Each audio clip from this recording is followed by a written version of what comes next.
Assalamualaikum warahmatullahi wabarakatuh. Selamat pagi anak-anak, bertemu lagi dengan pembelajaran tema ya. Hari ini kita akan membahas tentang gangguan pada sistem pernapasan.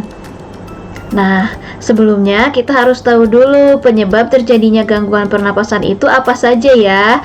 Yang pertama ada faktor fisik seperti kelahiran prematur. Faktor fisik ini terjadi ketika bayi yang lahir dalam keadaan prematur atau belum waktunya untuk lahir sehingga organ-organ pernapasannya itu belum terbentuk atau belum berfungsi secara sempurna. Yang kedua ada faktor penyakit. Faktor penyakit ini penyebabnya banyak ya, ada yang karena virus, ada yang karena bakteri, juga ada yang karena debu ataupun radikal bebas. Lalu ada faktor lingkungan. Nah, seperti yang kita tahu ya bahwa lingkungan yang tercemar polusi udara itu juga dapat menyebabkan terjadinya gangguan pernafasan. Asap rokok, kemudian asap pabrik, asap kendaraan itu termasuk kepada zat-zat beracun yang bisa mengganggu pernafasan kita. Nah, kita mau membahas ini adalah penyakit pada sistem pernapasan yaitu emfisema. Emfisema itu apa? Emfisema adalah kerusakan pada alveolus yang mengakibatkan nafas menjadi pendek. Jadi, emfisema itu adalah kerusakan pada alveolus atau kantong-kantong udara. Nah, ini apabila paru-paru diperbesar. Paru-paru itu kan terdiri dari kantung-kantung udara ya, anak-anak ya. Nah, untuk penderita emfisema, kantung udaranya itu tidak mengembang dan terisi dengan udara secara sempurna, tapi dia kehilangan elastisitasnya dan di dalamnya itu mengkerut dan terisi oleh apa? Terisi oleh mukus atau lendir.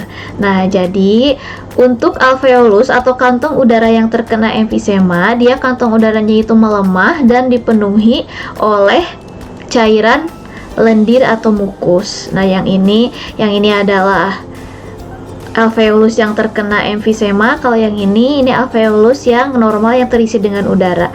Kalau yang ini dia mengembang, tapi mengembangnya itu bukan terisi dengan udara, tapi terisi dengan lendir atau mukus ya.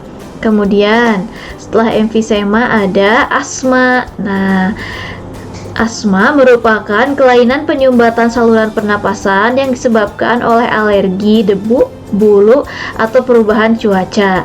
Nah, ini kita lihat bahwa terdapat paru-paru normal dan paru-paru yang terkena asma. Kalau paru-paru normal itu otot dari saluran pernapasannya itu rileks ya, rileks atau dia santai gitu ya. Kalau untuk otot yang terkena asma, otot yang ada di dalam paru-parunya itu, dia ototnya itu mengencang ya anak-anak ya, ototnya tuh mengencang. Kalau yang normal itu ototnya rileks. Nah, begitupun untuk saluran udaranya, kan saluran pernapasan itu terdiri dari saluran keluar masuknya udara.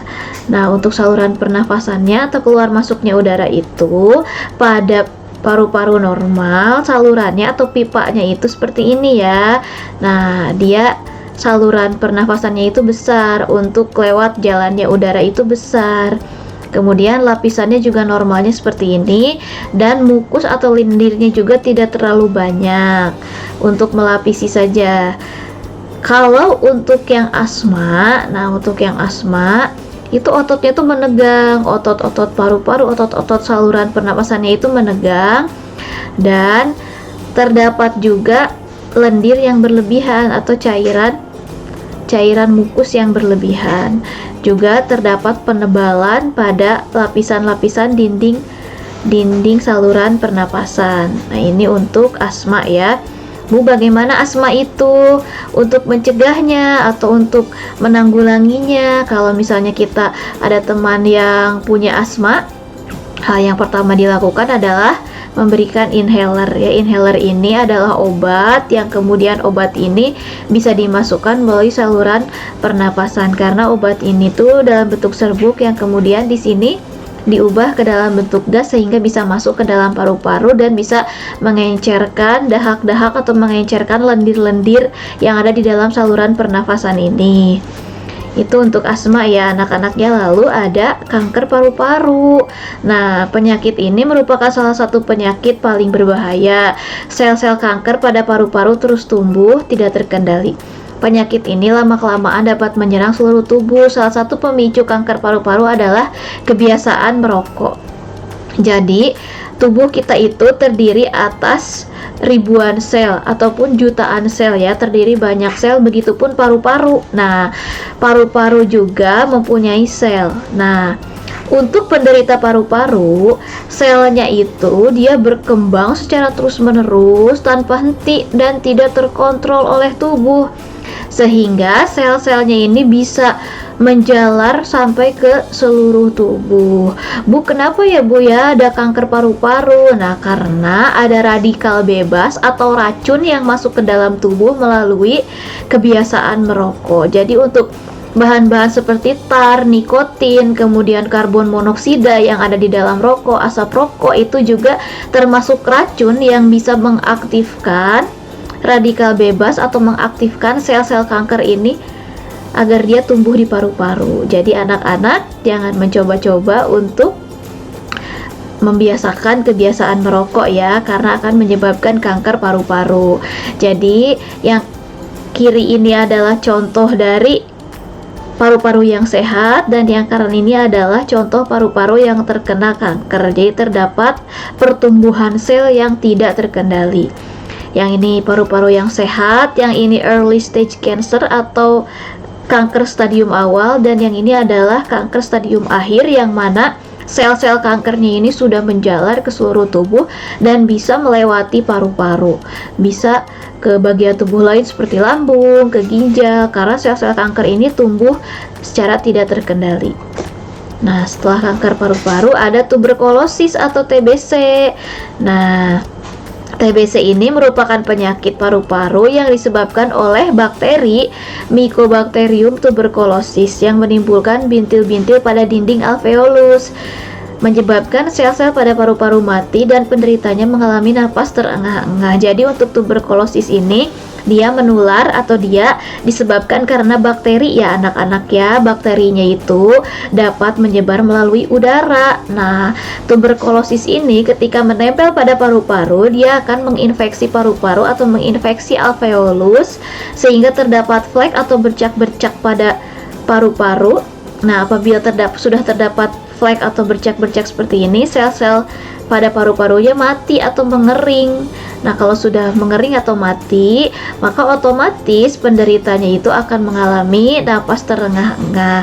Nah, yang kanan ini adalah gambar dari bakteri Mycobacterium tuberculosis ya anak-anaknya apabila diperbesar dalam mikroskop. Lalu setelah TBC ada bronkitis. Nah, untuk bronkitis merupakan gangguan pada cabang batang tenggorokan atau bronkus akibat infeksi, sama ya bronkitis ini. Tapi kalau bronkitis ini menyerang bronkus, bronkitis ini adalah penyumbatan pada bronkus diakibatkan oleh terlalu banyaknya lendir atau mukus yang ada di dalam bronkus. Bisa terjadi karena seperti itu ya, karena virus, karena debu juga, ataupun karena alergi. Jadi untuk normalnya bronkus itu seperti ini ya. Ini harusnya diisi keluar masuk udara. Nah, tapi untuk penderita bronkitis, lapisan salurannya itu mengalami penebalan dan juga terdapat kelebihan lendir atau mukus yang ada di bronkus sehingga dinamakan bronkitis. Lalu ada influenza atau flu. Nah, influenza atau flu merupakan penyakit yang disebabkan oleh virus influenza. Penyakit ini timbul dengan gejala bersin-bersin, demam, dan pilek. Influenza itu sering kita alami sehari-hari ya anak-anak ya. Tapi setelah influenza ternyata ada yang mirip influenza nih, yaitu yang sedang kita cegah bersama-sama kali ini adalah COVID-19. Nah, ini kita bisa lihat ya, coronavirus adalah kumpulan virus yang bisa menginfeksi sistem pernapasan. Pada banyak kasus, virus ini hanya menyebabkan infeksi pernapasan ringan seperti flu. Namun, virus ini juga bisa menyebabkan infeksi pernapasan berat seperti infeksi paru-paru atau pneumonia.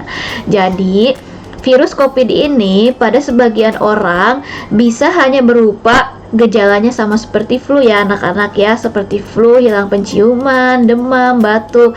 Tapi pada beda kasus atau pada beda orang, dia bisa menyebabkan infeksi yang berat sehingga paru-parunya itu bisa gagal nafas atau menyebabkan pneumonia. Nah, ini kita bisa lihat ya anak-anaknya, ini yang kiri ini adalah normalan atau paru-paru yang normal, dan yang ini yang kanannya ini adalah paru-paru orang yang terkena COVID dengan gejala berat. Sangat berbeda ya anak-anak ya. Nah, kalau untuk gambar virusnya sendiri Bu, nah yang ini apabila diperbesar dalam mikroskop, ini adalah gambar dari virus COVID-19, kalau yang ini adalah virus influenza atau virus flu biasa. Nah, seperti itu anak-anak. Lalu, bagaimana cara menjaga kesehatan pernafasan ya? Yang pertama, untuk mencegah COVID, kita menerapkan 3M ya anak-anaknya, itu memakai masker, menjaga jarak, dan mencuci tangan.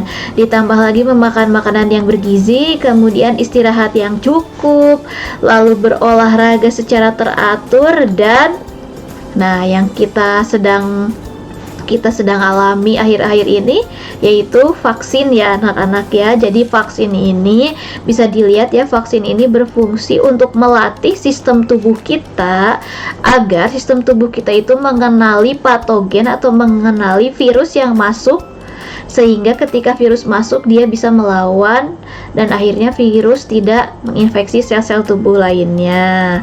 Seperti itu. Sekian penjelasan dari Ibu. Apabila ada yang ingin ditanyakan, boleh ditanyakan ya anak-anak ya.